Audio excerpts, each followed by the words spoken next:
Hello दोस्तों, कैसे हो आप। आज फिर मैं एक नई मूवी को एक्सप्लेन करने जा रही हूँ। यह एक छोटी बच्ची की कहानी है जो अपनी गलतियों और खामियों के बारे में सुनकर बहुत ही ज़्यादा थक चुकी होती है। और यहाँ पर हमें हमारी मेन हीरोइन निंजा दिखाई जाती है, जिसका एक भाई मैडली और उसके पेरेंट्स हैं। निंजा की मॉम प्रोफेशन से एक ब्लॉगर हैं और वो ब्लॉग्स बनाती हैं और उसमें वो अपनी एक परफेक्ट फैमिली को दिखाती हैं। लेकिन सोचने की बात यह है कि क्या यह सच में एक परफेक्ट फैमिली है या नहीं, या फिर सिर्फ एक दिखावा है। निंजा की मॉम अपने ब्लॉग्स को लेकर बहुत ज़्यादा सीरियस होती हैं, क्योंकि वो उससे अच्छी खासी कमाई करती हैं। तो मूवी की स्टार्टिंग में हमें दिखाया जाता है कि निंजा की मॉम ब्लॉग शूट कर रही हैं। तभी उनके घर की खिड़की पर एक कौवा आके टकराता है, जिसे देखने के लिए निंजा विंडो को ओपन करती है और वो ओपन करते ही वो कौवा घर के अंदर आ जाता है और घर में बहुत तबाही मचाता है। लेकिन निंजा उसे एक कपड़े में पकड़ लेती है और फिर वो उसे घर के बाहर छोड़ने जा रही होती है। तब उसकी मॉम कहती है कि इसने इतनी तबाही मचाई है, इसलिए इसको इसकी सज़ा मिलनी चाहिए। फिर वो कौवे को लेकर उसकी गर्दन को मोड़ देती है, जिससे उसकी वहीं मौत हो जाती है। फिर वो निंजा को वो कौवा देकर कहती है कि इसे डस्टबिन में फेंकाओ। जब निंजा को अपनी मॉम का ये बर्ताव अच्छा नहीं लगता, लेकिन वो करती भी क्या है, इसलिए वो डस्टबिन में उस कौवे को फेंककर वापस जाती है और हमें दिखाई देता है कि वो कौवा अभी भी हिल रहा है। अब हमें दिखाया जाता है कि निंजा के घर के बाजू में एक न्यू फैमिली रहने आई है, जिनमें उनकी एक लड़की भी है जिसका नाम रीटा होता है। रीटा और निंजा में अच्छी दोस्ती हो जाती है। रीटा निंजा को अपने घर बुलाती है। इस पर निंजा अपनी मॉम से पूछती है। उसकी मॉम कहती है कि तुम्हें अभी पढ़ाई पर ध्यान देना चाहिए और अपनी जिम्नास्टिक की क्लास पर। वैसे भी तुम्हारा कंपटीशन आने वाला है, तो तुम्हें अपनी प्रैक्टिस पर ज़्यादा फोकस करना चाहिए। इसका मतलब है कि उसने निंजा को रीटा के घर जाने से मना कर दिया है। अब निंजा रात में सो रही होती है तो उसे कौवे की आवाज़ सुनाई देती है और वो उसकी क्यूरियोसिटी इतनी बढ़ जाती है कि वो उसे देखने के लिए घर से बाहर आ जाती है। सबसे पहले वो डस्टबिन में देखती है, जहाँ उसे वो कौवा नज़र नहीं आता, और फिर वो उसे देखने के लिए जंगल में चली जाती है और आखिरकार उसे एक जगह वो कौवा पड़ा मिल जाता है।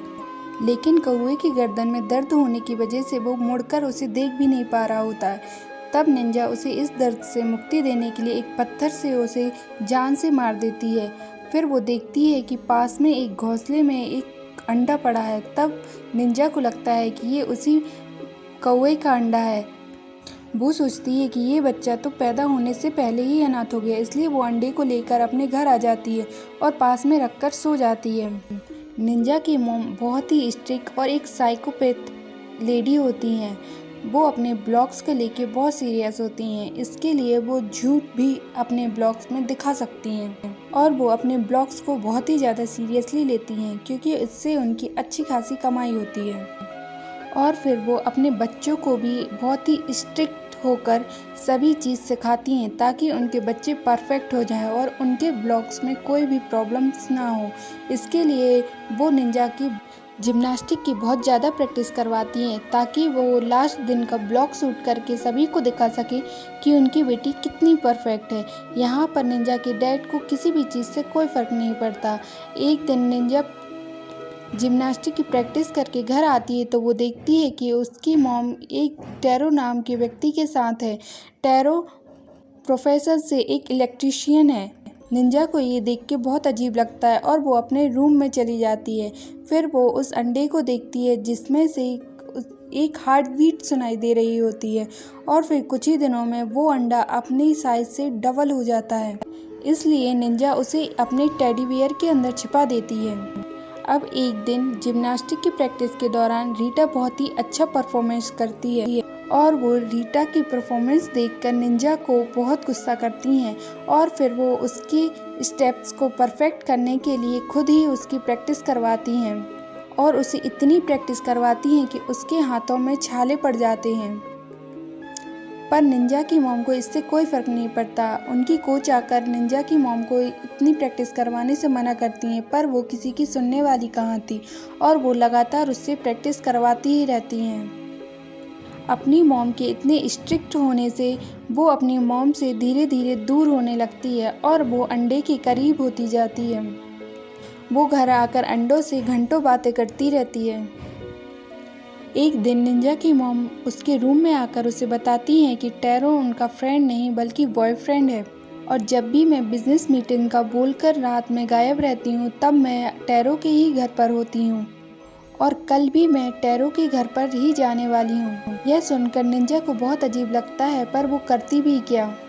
मॉम के रूम से जाने के बाद निंजा उसी अंडे से लिपट कर रोने लगती है, और हम यहाँ पर एक बात नोटिस करते हैं कि निंजा के आंसू उस अंडे में एब्जॉर्ब हो रहे हैं, और फिर वो अंडा फूटने लगता है जिसमें से एक हाथ बाहर आता है, जिसे देखकर निंजा डर के एक अलमारी में छिप जाती है। उस अंडे में एक अजीब सा क्रिएचर निकल के आता है जो देखने में बहुत ही डरावना होता है। आवाज़ सुनकर निंजा के डैड रूम में आते हैं तो निंजा बताती है कि मेरे रूम में एक पक्षी आ गया था और वो अब खिड़की से बाहर चला गया है।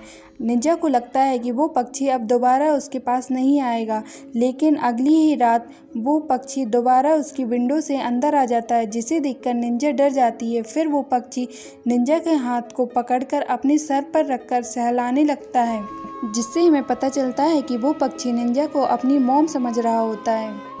निंजा भी उसके सर पर आराम से हाथ फेरने लगती है।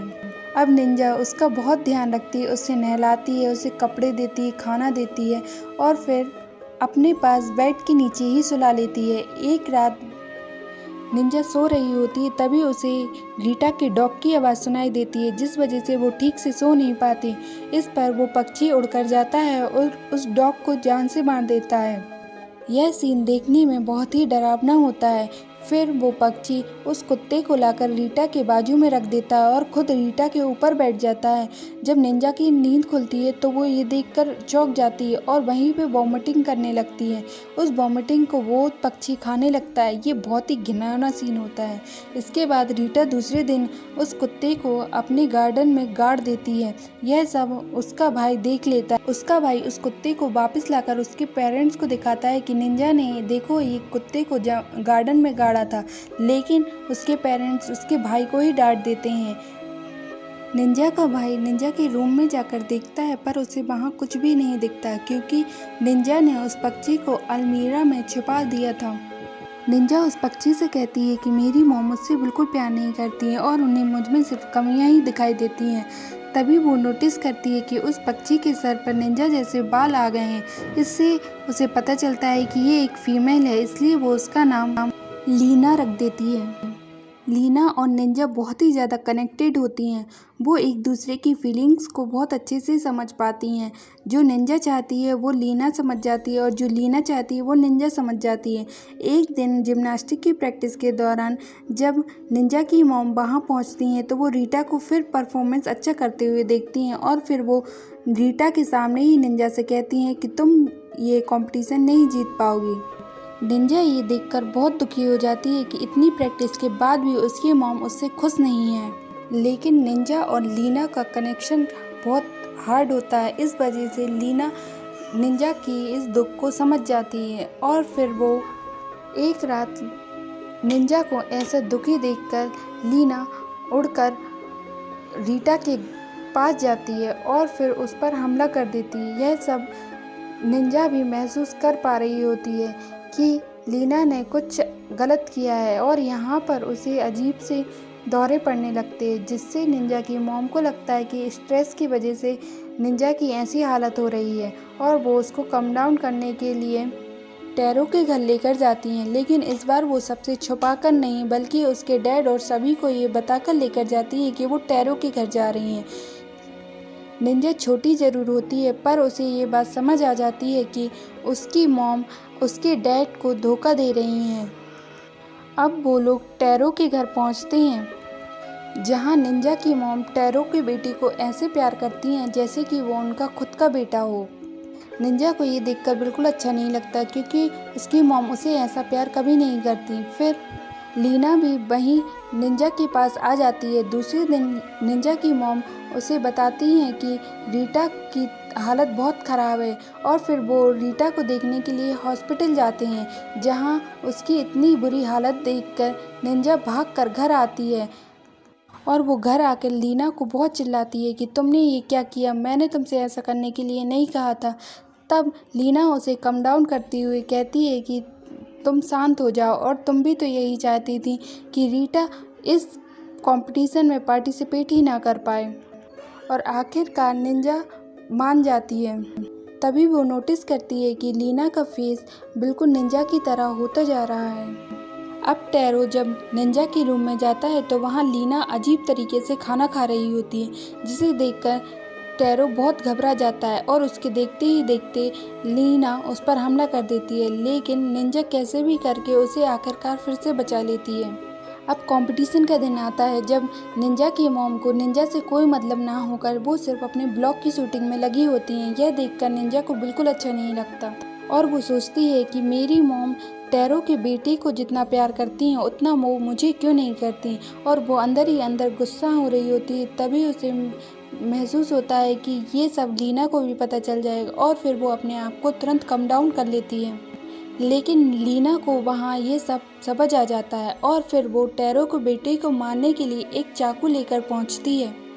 यहाँ निंजा भी ये महसूस कर पा रही होती है और फिर वो अपना हाथ तोड़ लेती है, जिससे लीना के हाथ में भी दर्द होने लगता है और उसके हाथ से चाकू छूट जाता है। तभी आवाज़ सुनकर टैरो भी वहाँ उस रूम में पहुँचता है, लेकिन निंजा इस बार भी अजीब तरीके से विंडो से भाग जाती है और ये टैरो देख लेता है। फिर निंजा की मॉम और निंजा को घर आते देख टैरो कहता है उनसे कि तुम्हारी बेटी ने मेरे बेटे पर बहुत ही बुरे तरीके से हमला करने की कोशिश की और मैं अब तुम्हारे साथ भी ब्रेकअप कर रहा हूँ, तुम दोनों मुझे नज़र नहीं आनी चाहिए। इस पर निंजा की मॉम निंजा पर बहुत गुस्सा हो जाती है, क्योंकि उसकी वजह से उसका ब्रेकअप टैरो से हो गया होता है।